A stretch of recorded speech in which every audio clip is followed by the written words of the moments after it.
10 বার সূরায়ে ইখলাস বা কুল হুয়াল্লাহ সূরা পাঠ করে, কয়বার? 10 বার, রাতে দিনে যে কোনো সময় 10 বার যদি কেউ কুল হুয়াল্লাহ সূরা পাঠ করে, আল্লাহ নবী সাল্লাল্লাহু আলাইহি সাল্লামের হাদিসে ওয়াদা রয়েছে আল্লাহ তাআলা ওই ব্যক্তির জন্য জান্নাতে একটা বিশাল প্রাসাদ নির্মাণ করবেন। দুনিয়ার কোনো প্রাসাদ না ভাই, পামজমারার প্রাসাদ না ভাই, এটা কোনো দুবাই বা পৃথিবীর কোনো গুরুত্বপূর্ণ জায়গার লোভনীয় কোনো আকর্ষণীয় কোনো জায়গার প্রাসাদ না ভাই, জান্নাতের প্রাসাদ।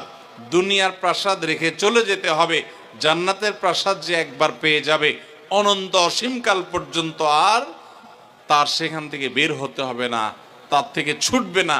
আল্লাহ আমাদের সবাইকে ফজিলত অর্জন করার তৌফিক দান করুন, আমিন। তাহলে সূরা ইখলাস 10 বার মাঝে মধ্যে পড়তে যদি আমরা চেষ্টা করি, পুরা সূরাটা একবার পড়তে 1 মিনিট সময় কিন্তু লাগে না।